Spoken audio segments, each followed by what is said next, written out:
Hello, and welcome to Film Bites, the podcast where a lad and his dad talk about films they've just watched. I'm Jack, the lad. And I'm Andy, the dad. We're here to share our thoughts on the latest movies, classic favourites, and everything in between. From blockbuster hits to indie gems, we'll give you our take on what's worth watching and what's not.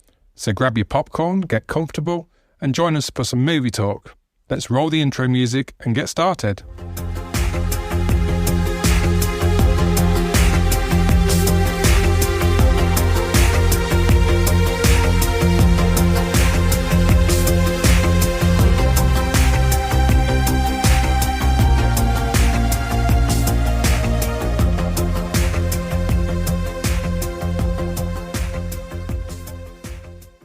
Right, so, Smile.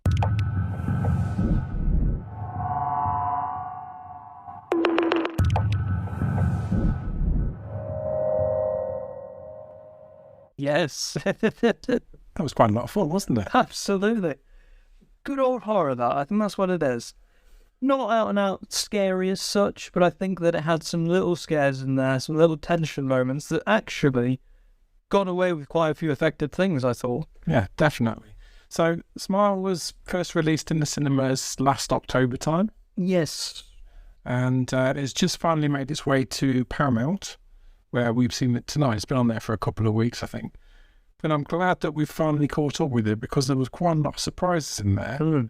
So, starting off, I think the look of the film was really, really well put together. It had some vibes of Kubrick. Yes. Particularly with some of the shots in the forest, the kind of overarching things. Yeah, the drone shots were very reminiscent of The Shine. Definitely. I thought that there was a lot of very similar elements to J-horror in there. Particularly Ringu. Yeah. The clinical footage and the framing of the shot was very, very clever, very focused. I mean, I know this was a low-budget film. The director, Parker Finn, I thought did an outstanding job. Oh, absolutely. He's not got a massive repertoire on it. I know that this actually came from an 11-minute short. Yes. Which I think is pretty damned impressive. That was Laura Hasn't Slept. I think that's on YouTube. We called it for. We watched it on YouTube, yeah.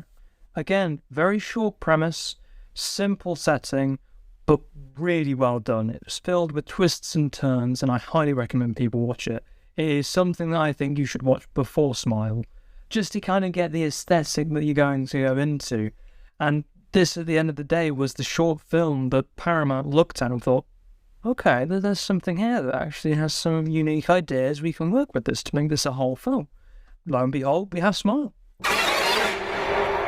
Interesting to note that initially they only had the confidence to put it on streaming, and then after test screening, yes, yeah, they put it out there into the wild where it's done really well. And I think the pleasing thing about horrors that do that is they surprise audiences. Oh, gosh, yeah. Now, this film, I thought Sosie Bacon, the main actress of the piece, I thought she did really well with the material. First, she was believable throughout. You could see her going through this anxiety that the film really thrives upon.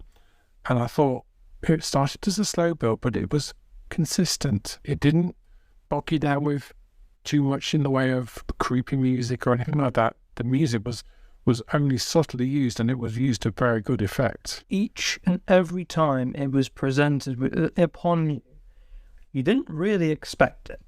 There's a particular sequence at a birthday party where the soundtrack did something I was not expecting, and I really liked it. And I would actually really like to listen to the soundtrack after watching that film, just to kind of see how they did it, and listen to it a bit better to kind of get the vibe and creativity behind it, because there is a lot in there that plays upon your fears and potentially other aspects as well with tension. That's the way I viewed it. It's like every piece of the soundtrack that was being played created something new. And this film, I find, follows this kind of newness, if you will, to potentially what this traumatic thing is. Everything that is presented is always new. So every time you think, oh, this is going to happen because such and such has followed a pattern, there is no pattern. And that's what the music did, in my opinion. It didn't follow a pattern. It was just very clever.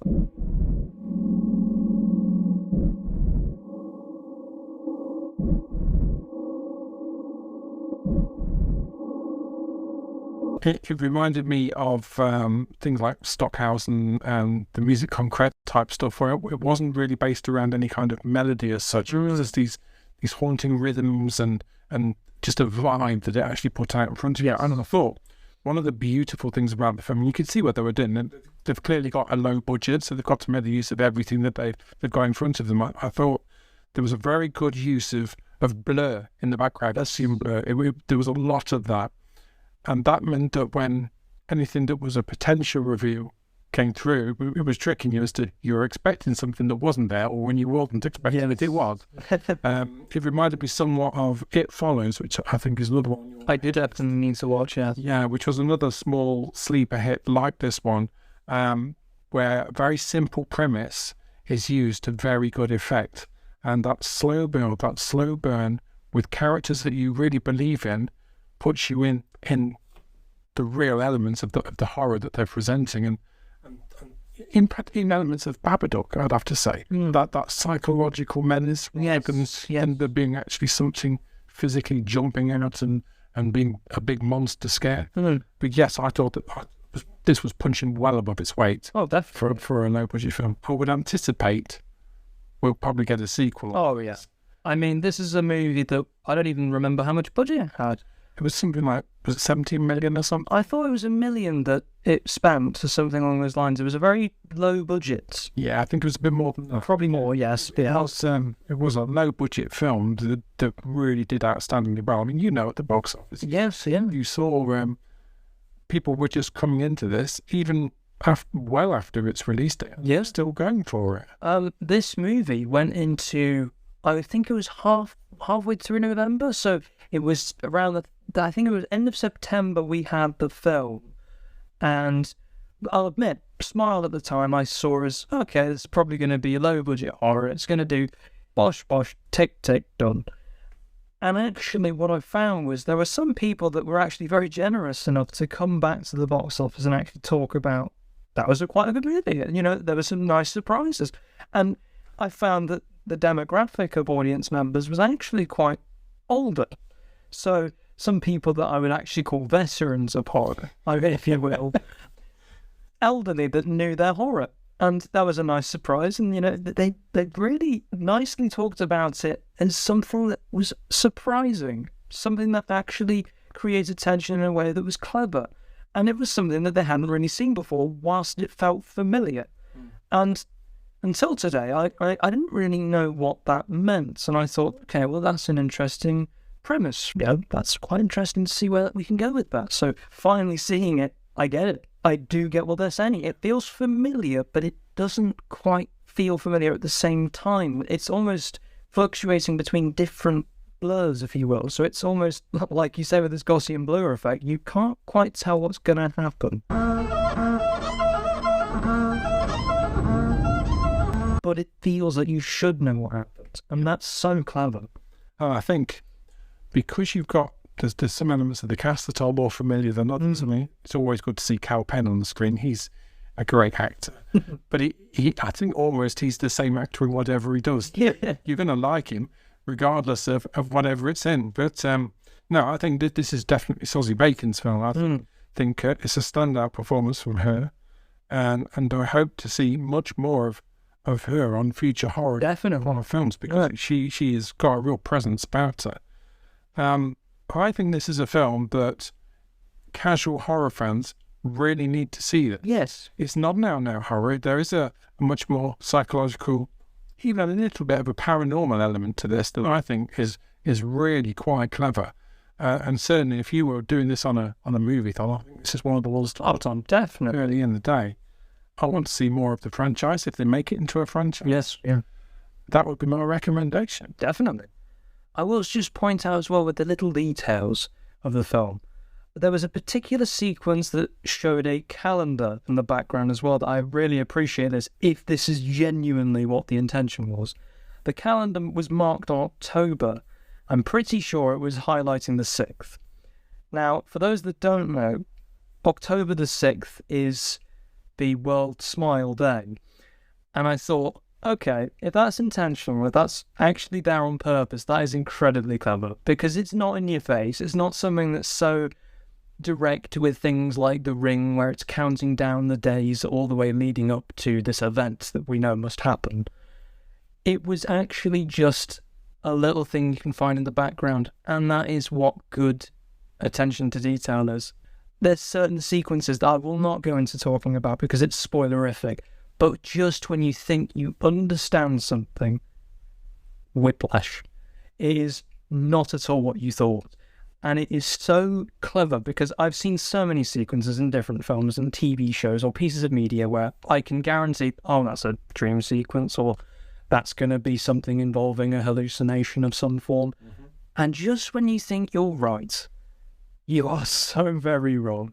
And I think that is the charm of this movie. You don't know anything, and you think you know it all, if you will, like a psychologist.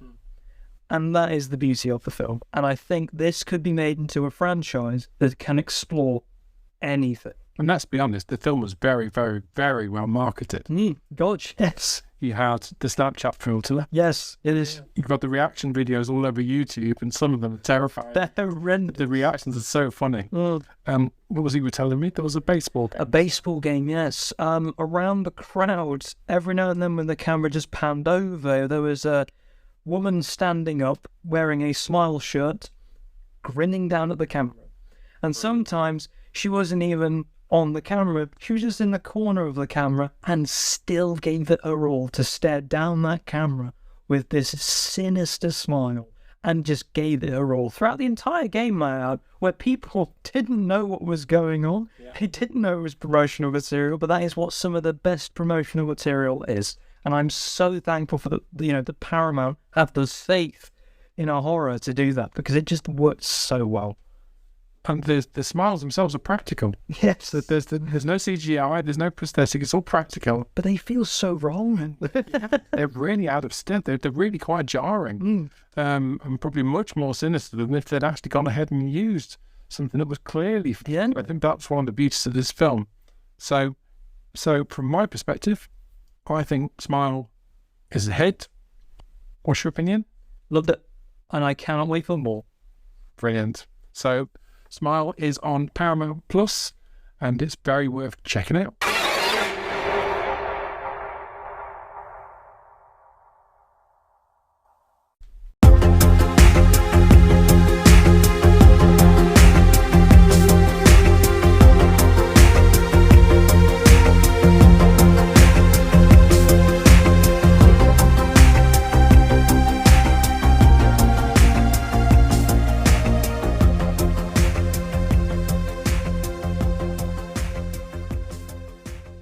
So we've also had some trailers this week that we might just want to get talking about. Indeed. We're very fortunate to have another blast of horror, because we are into our horror. But there's been 3 come out that we'd like to talk about briefly. First one, Insidious 5. What's your first impressions? I would say with the trailer of Insidious 5, it's already establishing the fact that this has been 10 years since the incident that took place with Insidious 1. And we're following the family again that was originated in the first 2 films, which is, breath of fresh air again, thank God. I mean, don't get me wrong, I really liked Insidious 3 and Insidious Last Key, but when you have the classic family and you're seeing how they're dealing with their trauma, that's what you want to see. That's the true horror element, if you will. It looks interesting. It also does look like it's taking nods from the original, which is great, and then trying to update it. Yes. It's quite satisfying to see Patrick Wilson back and Rose Byrne as the mum, who were outstanding in the original movie, but it just sort of petered out a little bit. They've always been entertaining films, but hopefully this is something that'll rekindle that early magic of the original. Certainly, there was enough twists and shocks in the trailer to make it interesting. I thought it was a fairly long trailer. Yeah. They always concern me a little bit.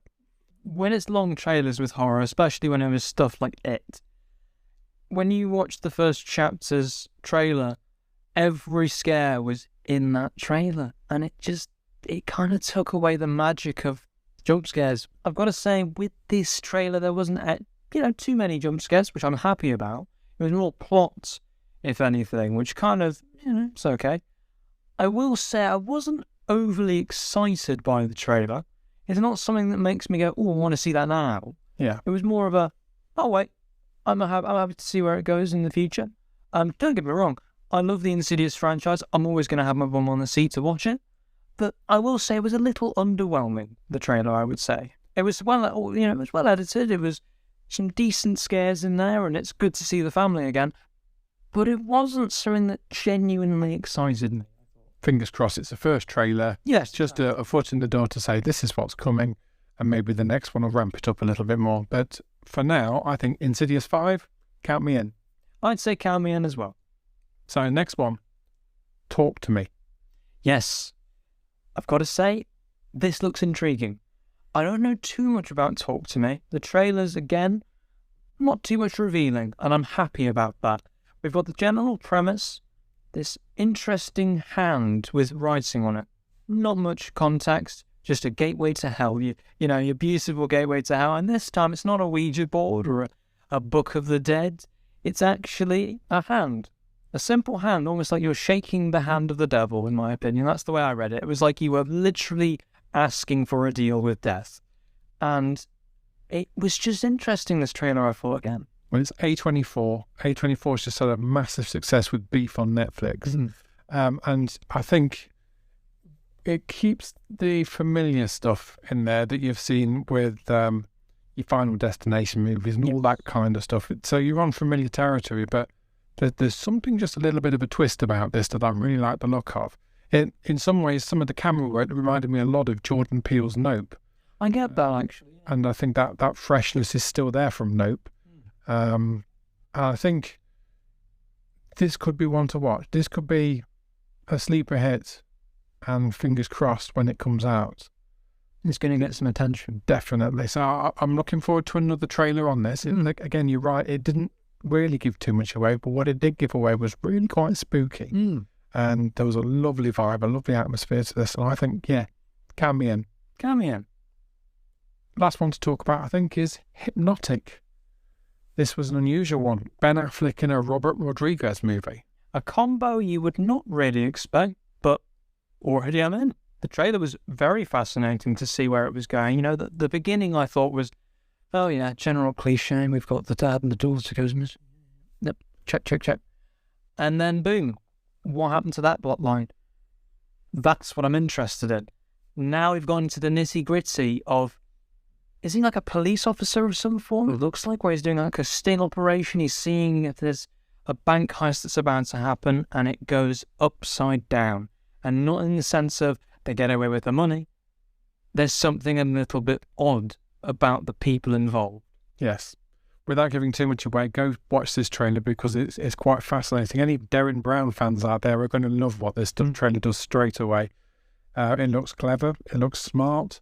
Robert Rodriguez is masterful on action. I think the last couple of things I've seen him do were probably Book of Boba Fett, if I'm honest with you. And I thoroughly enjoyed that too. Yeah, the finale of that was outstanding. So I think, for me, Hypnotic, let's have another trailer. Let's just bank this one and see where it goes, because this one could be one of the action movies of the year, I think. So, all 3 out of 3 for me. Count me in. Count me in. Do not sleep on any of these.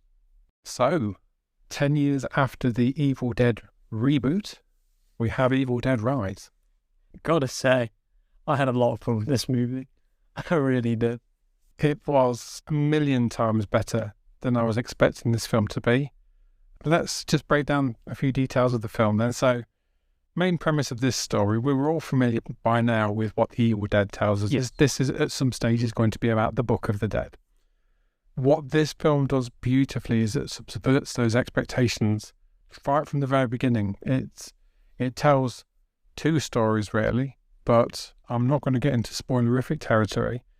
We'll stick to pretty much what you know from the trailers and just talk our way through the movie from there. What we have here is really a story of one estranged sister turning up at the apartment of another sister in her family, and she ends up with a night that's much more than she bargained for. Indeed. I thought this was just a cracking horror film. Absolutely. I don't think at any point I was scared by this movie. No, not particularly. But this was horror the way horror should be displayed. I know you as a gamer would have loved some of the things that were in this film. but it was just brilliant and exactly what you want from a horror film in the cinema. First and foremost, let's talk about what an amazing movie Evil Dead Rise was. Exactly that. I think right from the get-go, I just want to point out the opening title. I don't want to say too much because it's spoilerific, I know. But that is one of the best opening titles I've seen to a horror movie. That is just glorious. Everything in front of you was visually spectacular, and that was less than 10 minutes. As a person that does graphics in Haunted Magazine, it was just joy to see what they did with the opening titles. It was clever, it was in your face, it jumps at you, and it's got that familiar sort of perky-lickety noise of a choir that sort of screams at the audience, and it was just flawless. I loved the way that it built you straight into it, and yeah, you're going to love it when this crawl comes up. Yeah, it is just something to behold. And it really does set the scene very well for what's coming. Yes. It doesn't waste any time. It tells you straight away what the narrative is. We get all the immediate horror tropes. We've got the rainy night. Mm-hmm. We've got an apartment block. Yes. A very run down apartment block, man. Is it due to be condemned, and you can tell it. Yes. I mean, at one point, I thought we were going to the Continental. And it did look like the kind of structure of the building in the Continental. But it clearly wasn't when you got in there. There were nods to a lot of the other horrors that are about, but more importantly, director Lee Cronin, who's not really had a big repertoire of films, he has pulled all the stops out on this. And if he's not allowed to do a sequel, at least, he must be snapped up by other studios because he knows what he's doing with horror. 100% agree.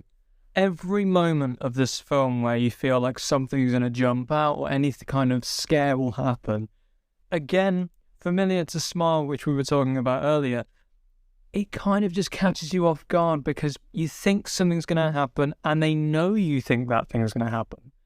And it's so clever. I don't want to go into spoilers again, but there's a particular sequence that plays out that is shown in the trailer, but not to the full impact of what is seen. But again, with this scene, and if anyone listens after the film and understands what I'm saying without saying it, there is a particular scene where she is already possessed, uses a certain object where you think it will go one way, but it does not. And it is horrific, but so well done to already jar you. Well, Boss Logic's already given the game away on some of those posters. I think the big word with this film has to be, this is visceral horror. Yes. You feel a lot of what goes on in some of these actions. And we have to say, I think it's Cheese Grater. Cheese Grater. Yeah. We've also got Tattoo Needle. Tattoo Needle. And Wine Glass. They are particularly well used. Absolutely disturbing. And I think what it manages to do, it manages to bring up to date everything that you understand from the Rain revisions of what the early Evil Deads were, which were classics of their time, still hold up to some extent. Yes. But we now have much better prosthetics, much better blood. I don't really recall seeing much CGI in this, which is... I think there was subtle bits of CGI where it might have been like CGI lighting at one point. Yeah. That was about your lot. Yeah, I mean, it's probably grading and stuff like that. Yes, definitely grading. There was some great camera work in here as well. And what it managed to do, it managed to keep that core location, like the cabin in the woods. Yes, which has admittedly been done to death. But it managed to do that with an apartment. Yes. And it was claustrophobic at times, grisly. It was really grisly. I mean, the deadites in this are really refreshingly up to date. Oh gosh, yeah. To some extent, you feel like it's a bit Lovecraftian in the way that they come up with the ideas. I mean, the Book of the Dead we've seen to death, but this one, this is alive. This is new. It's it plays everything that you know, but it plays it better. Agreed. I think that's what you need from any sequel to any horror movie. It's fresh but familiar. Yeah. I mean, you only just saw the remake version this last week. The Fred Alvarez one. Freddie Alvarez, yeah. I mean, how do you think, first of all, that one compared to its predecessor? Yeah. And then how do you think it compared to this one? So I think with the Freddie Alvarez version of Evil Dead. It's a nice retelling of a story without it being a retelling at the same time. There's, again, nice little nods in the Fred Alvarez version with a car that clearly belongs to that of Ash. But there's little beats that are missing. So it's almost like, okay, so this is a remake, but it's not an out-and-out remake. And I suppose the coinage that has been created in Scream 5 with a requel is something that you could coin it as well, but it almost feels like its own little thing in areas where I can't really call it a requel either. So it's hard to describe what Freddy Alvarez's version is, because it feels like its own story, but at the same time it almost feels like it can connect. And I think Rise does something similar. It doesn't out and out say this is a continuation, but it doesn't out and out say it's a remake either. It can still open up doorways to connecting things, and sometimes that ambiguity creates conflict with other sorts of materials, but I think in Evil Dead it doesn't have to. It kind of allows that structure to be broken, and you can explore so many different settings like a hotel in Rise. Comparing it to the original Evil Dead, if we're comparing it to the banned version that Raimi first made, very gory, particularly showing some gruesome scenes. I don't remember if Evil Dead 1 showed Ash's hand being cut off. Was that the second one? I think that was the second one. I think there were two key sequences that I think got it banned. There was the tree rape sequence in the first movie. Yes, yeah. Which they did actually go ahead and do again in the second one. Yeah. And to be fair, there wasn't much difference in tone between either one of them. They just got away with the second one.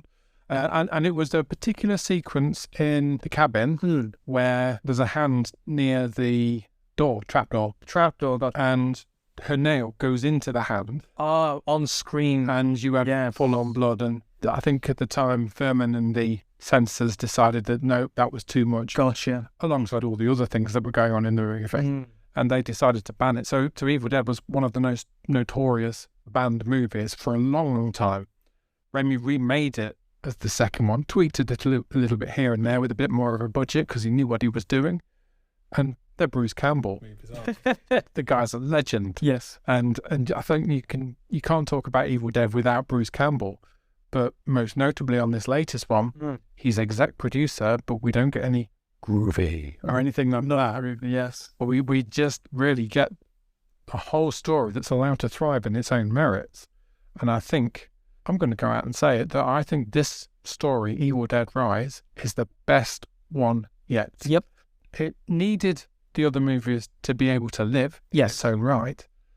But what it manages to do very cleverly, very succinctly, very tight, and with a cracking, relatively unknown cast is absolutely spectacular.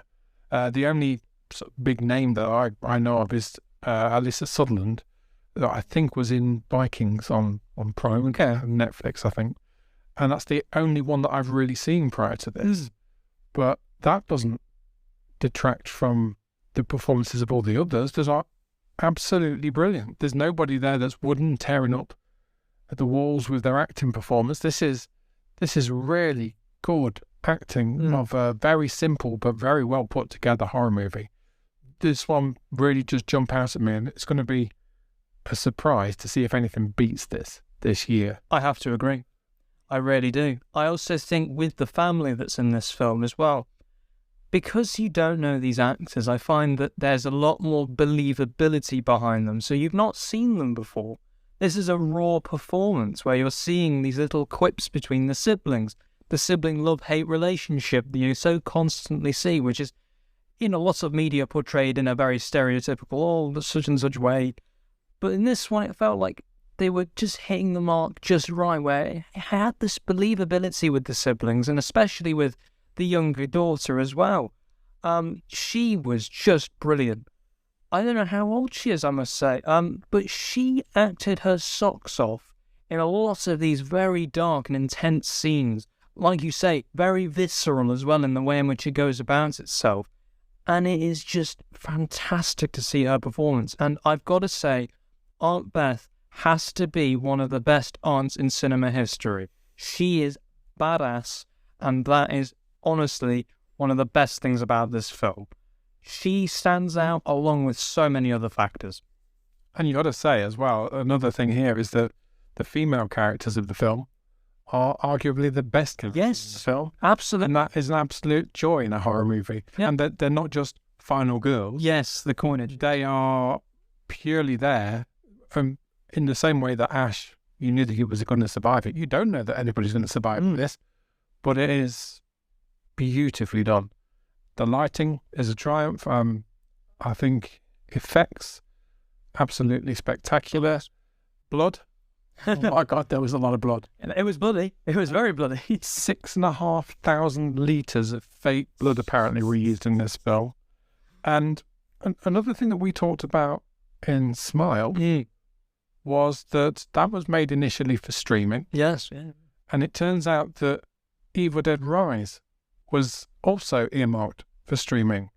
I know we had the pandemic, which caused a lot of issues, but hopefully that they can now see that there's a confidence back in cinema. These kind of movies need bigger budgets. I mean, this was 12 million. Again, similar budget to Smile. And you're just thinking, you can do this with this budget. And you look at what Marvel does with its 150 million budget, you think they're doing an awful lot more of the groundwork here and making a much more satisfying product at the moment. I just think, come on, guys, invest in horror.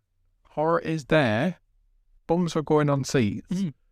We want more of this, and we know that this is going to be the way forward. So from my perspective, I loved this movie, but this is definitely my favourite Evil Dead. I want more. I really hope they could have the confidence to work on something again that brings out that story to an element that we've not seen.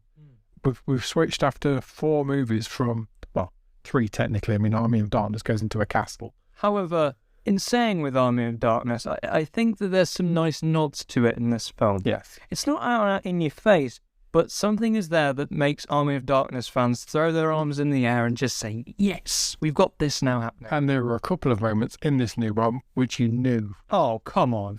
They were definitely calling out those references. Brilliant for the people that like to spot that kind of things in movies. Definitely. So yeah, from my perspective, I would urge anybody that's into horror to go and see this in the movie theatre, hopefully with nobody that's going to be making a noise next to them. We'll talk about that in a second. Yes, it's unfortunate. You must go and see this movie. What do you think?